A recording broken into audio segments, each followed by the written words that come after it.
Bonjour à tous, ou rebonjour à ceux qu'on a déjà vus. Bienvenue, merci à ceux qui ont fait une longue route pour venir. On va démarrer la journée avec l'intervention de Dominique Beaubion, qui est agriculteur, producteur de lin bio, notamment, et de chanvre en Eure-et-Loir, et qui est président de l'association Lin et Chanvre Bio, qui va nous parler de l'association Lin et Chanvre Bio.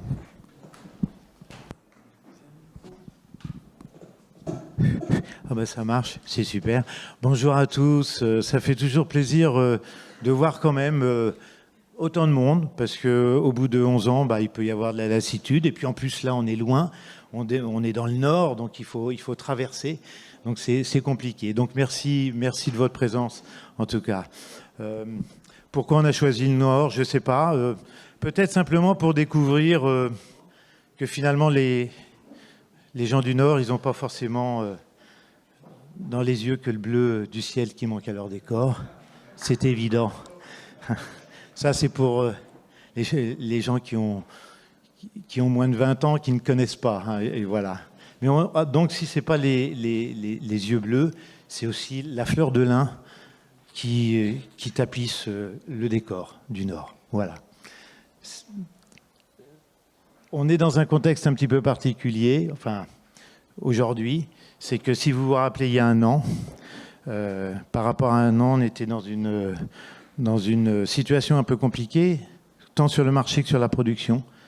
Et on ne savait pas trop où aller. Aujourd'hui, c'est une confirmation finalement, mais on est plutôt dans une situation de confirmation de production, confirmation de stabilité de prix sur ce marché du lin et du chanvre. Voilà. Alors, il faut savoir que toute cette variation, aujourd'hui, on est dans une société où une époque où effectivement tout va vite, tout change, on est sûr de rien, que ce soit le climat, que ce soit les marchés, la lisibilité est compliquée et opaque au vu d'une réactivité aujourd'hui sur les marchés qui est très, très rapide. Et donc, ça nous donne qu'un sentiment d'incertitude. Par rapport à cela, LC Bio reste toujours dans son objectif de départ et dans sa ligne droite, à savoir essayer de trouver des alternatives à ces productions, et notamment en bio, développer la production bio de lin, développer la production de chanvre en général, et bio plus tard, et puis que toute cette production soit vraiment je vais dire, je perds mes mots, excusez-moi, soit vraiment mis en évidence dans une filière plus locale, une filière courte, etc. Ça a été l'objectif il y a 11 ans avec Jacques lorsqu'il a fondé cette association, et on s'y tient toujours. On va pas lâcher l'affaire, comme on dit en sport, et on va faire ça tranquillement. On va avoir des échecs, on recule parfois on avance. Cette année, on a avancé, notamment une bonne nouvelle, dans la certification GOTS pour le lin bio. C'est un petit pas, mais il y a une reconnaissance aujourd'hui en sachant que, GOTS a reconnu, mais c'est pas encore tout à fait écrit, mais que, le lin, c'est pas le coton bio, etc. Donc, on avance tout doucement et on lâchera pas. Et on lâchera d'autant pas que vous êtes là, vous êtes derrière nous. Plus vous serez derrière nous et plus on avancera, c'est sûr. Et plus nos financeurs, ici présents, l'AESN, la DRAF, la région, même et l'Europe, il faut la faire l'Europe, hein. Il n'y a pas à tortiller, excusez-moi, ça sort comme ça, mais il va falloir bien y aller. Et bien, grâce à vous, on pourra avoir toujours ces financements, exister, et puis essayer de vous rendre le meilleur possible de nos recherches en lin, en chanvre. Voilà, c'est tout. Je vous souhaite une belle journée. Regardez, écoutez, échangez, prenez du plaisir et passez une bonne journée sous le soleil du Nord.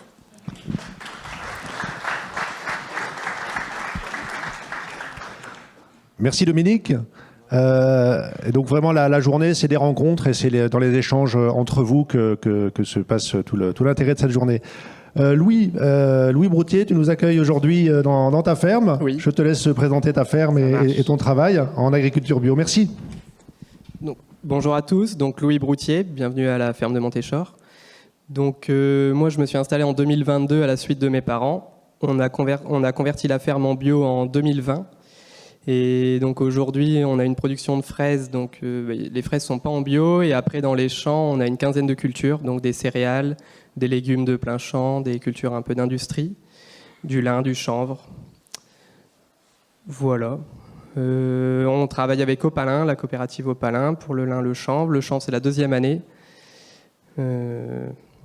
Qu'est-ce que je peux vous raconter de plus ? Les 15 cultures, c'est des chicorées, des racines d'endive, du blé, du triticale-pois, des févroles, de l'orge de printemps. On fait de l'huile de colza et de tournesol. On fait...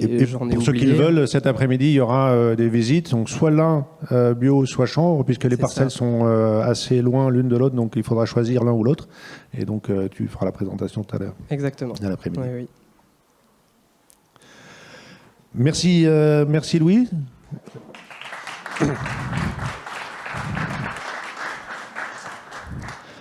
Martin Gosse-de-Gore, donc à la coopérative Opalin, donc le teillage, qui sera possible de visiter cet après-midi aussi.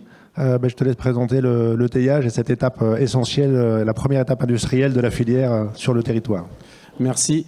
Merci beaucoup. Merci pour l'invitation. J'ai la chance de représenter Opalin aujourd'hui en tant que vice-président.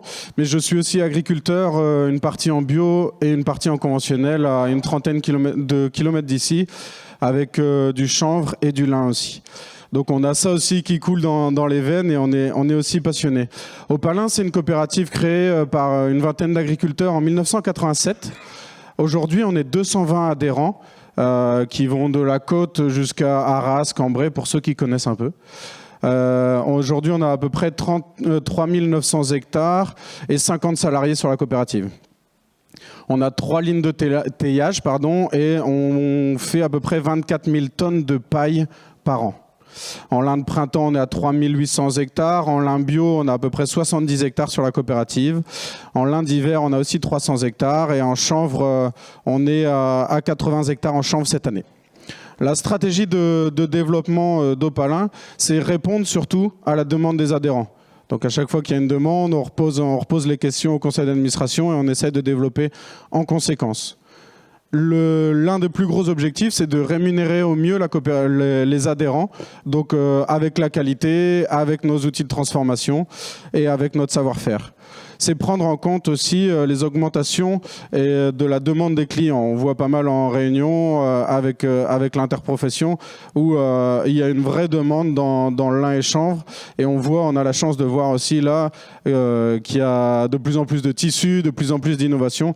Donc c'est aussi à Opalin de répondre avec peut-être plus de surface, peut-être plus d'outils, un plus gros outil industriel. Au niveau du lin bio, on répond uniquement à la demande de nos adhérents. C'est pour ça qu'on a 70 hectares, on ne cherche pas forcément à développer. On veut juste que chaque adhérent qui a besoin de transformer son lin, on puisse répondre à cette demande-là. On l'a entendu tout à l'heure, c'est quand même une certification très complexe. On remercie notre directoire de bien vouloir prendre cette contrainte pour répondre à notre demande. C'est un marché qui valorise peu pour l'instant, en bio en tout cas, pour l'agriculteur. On espère qu'il y a une stabilité, on espère que les prix puissent augmenter pour le bio. Et puis, il y a aussi pour l'instant une faible demande. Après, avec l'augmentation du lin qui a pu avoir, ça a ralenti un peu la demande en lin bio. Une technique agronomique, j'en ai parlé à quelques-uns, qui est encore à perfectionner pour garder la linière la plus propre possible. Mais ça, on croit beaucoup à la nouvelle technologie, on croit beaucoup aux nouveaux matériels qui vont réussir à désherber. Et je sais de quoi je parle parce que moins le matériel est efficace, plus on doit y aller à la main. Donc on espère qu'il soit de plus en plus efficace. Donc l'objectif de Opalin, c'est on souhaite continuer pour faire évoluer ce marché, de ne pas lâcher ce marché-là et faire évoluer aussi les techniques bio. Et en plus, ce qu'on a en tête aussi, c'est que toutes les techniques bio, ça fait évoluer les techniques conventionnelles. Donc avoir les deux dans une coopérative reste un point positif. Au niveau du chanvre, il y a aujourd'hui pas de valorisation en bio malheureusement, et le marché est complètement en construction, en train de se construire. Il y a un fort engouement du côté des agriculteurs parce que c'est une nouvelle culture. C'est une culture aujourd'hui où on sème et on récolte, pour parler très vite, parce que ça étouffe, il n'y a pas de chimie sur le chanvre, et donc ça attire beaucoup d'agriculteurs. On a démarré très tôt avec la coopérative, avec une centaine d'hectares. L'an dernier, on était à 150 hectares. Et cette année, je l'ai dit, on est descendu à 80 hectares parce qu'on se rend compte qu'à chaque étape de la culture ou de la transformation, c'est plus compliqué et plus coûteux. On se rend compte que le coût de production du chanvre est assez élevé. Donc on avait en tête que c'était un Eldorado dans les mauvaises terres, dans les bonnes terres, pour tout type d'agriculteurs, comme on voulait. En fait, on se rend compte qu'il faut que ça soit vraiment dans les bonnes terres, qu'il faut qu'il y ait une qualité au top et des machines très évoluées. Les nouvelles technologies, les nouvelles machines nous aident aussi à avoir ce type de bons produits. Donc l'objectif de la coopérative, c'est de maintenir cette culture. Vous allez dire que je me répète, mais en lin bio c'était la même chose, en chanvre c'est la même chose. C'est maintenir cette culture pour le temps que la filière se crée.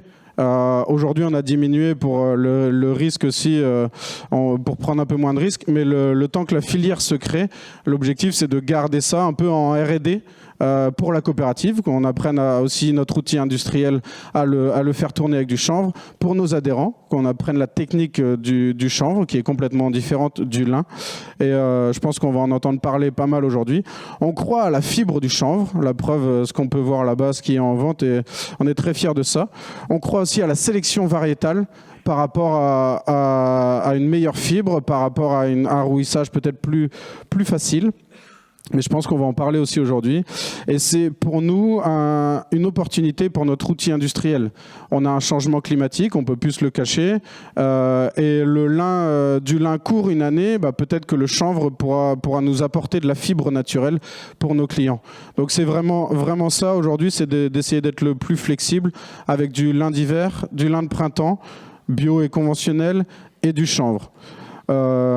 Et c'est aussi une opportunité pour nos adhérents d'avoir une nouvelle culture dans leur assolement, et ce qui est agronomiquement très intéressant. Donc ce qu'on espère, c'est que le marché du chanvre, mais LC Bio fait un beau travail là-dessus, que le marché du chanvre puisse se structurer et se développer doucement pour qu'on puisse, que tout le monde soit serein à aller dans cette culture-là. Merci beaucoup.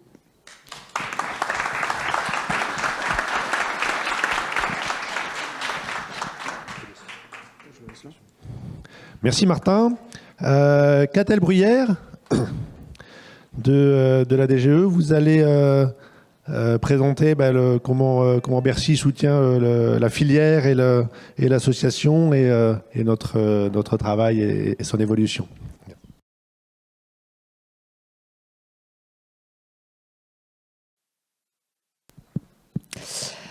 Déjà, j'aimerais remercier Lin et Chanvre Bio pour son invitation, et également la ferme de Montéchor qui nous accueille aujourd'hui. Je m'appelle Catel Bruyère, je représente aujourd'hui la Direction Générale des Entreprises, qui est donc une des directions du ministère de l'Économie. Et depuis environ 2 ans et demi, je travaille donc sur les filières lin et chanvre. Et donc je suis ici pour vous rappeler que ces 2 filières sont aussi au cœur des préoccupations à la fois de la DGE et du gouvernement. Je ne vais pas rentrer dans les détails qui expliquent pourquoi ces filières sont si vertueuses, parce que je pense que vous les connaissez tout aussi bien que moi, même si elle nous apparaît quand même primordiale, vu les aspects économiques qu'on a un peu mentionnés, la souveraineté, les emplois et des rendements plus élevés, mais aussi en termes écologiques, à la fois pour la transition écologique de l'industrie textile, dont on parlera plus tard également, mais pour la décarbonation de l'industrie au sens large, vu toutes les utilisations qu'on peut faire de ces plantes dans différents domaines, que ce soit en automobile, en construction, même en vélo maintenant. Donc je suis là pour vous présenter un peu l'accompagnement de l'État de ces 2 filières, notamment depuis l'après-Covid, où on s'est rendu compte qu'il y avait beaucoup à faire sur ces filières, notamment grâce à un rapport du CSF Modelux qui a appelé l'attention de l'État sur ces 2 filières, et donc qui nous a permis, lors du plan de relance, de soutenir certains projets. Et à la fin du plan de relance, donc fin 2022, de lancer une consultation pour un peu connaître les besoins de la filière et un peu identifier les chaînons qu'il fallait accompagner en priorité. Et donc, depuis 2021, l'État a pu soutenir la filière à hauteur de 42 millions d'euros dans 27 projets, donc à la fois du teillage, de la filature, mais aussi plus des applications dans la construction, donc à travers France Relance, France 2030 et aussi Territoires d'industrie. On a aussi soutenu les filières dans d'autres politiques publiques comme l'affichage environnemental textile qui est aujourd'hui en cours de lancement. Donc on a bien veillé à valoriser ces fibres qui sont très vertueuses pour la filière. Et on organise aussi un suivi assez détaillé puisqu'il y a un groupe de travail au niveau des ministères à la fois économie, agriculture, transition écologique, mais aussi en région pour vraiment avoir un suivi détaillé de ce qui se passe dans la filière. Et donc voilà, vu la position de la France en tant que première productrice de lin, deuxième de chanvre, on pense qu'on a vraiment besoin de travailler main dans la main, acteurs publics, acteurs privés, mais aussi de l'amont à l'aval de la chaîne de valeur. Et donc c'est des journées comme celle-ci qui sont l'occasion de le faire. Et donc avant de conclure, j'aimerais juste rappeler les quelques dispositifs de financement qui sont encore ouverts pour notamment le volet industriel.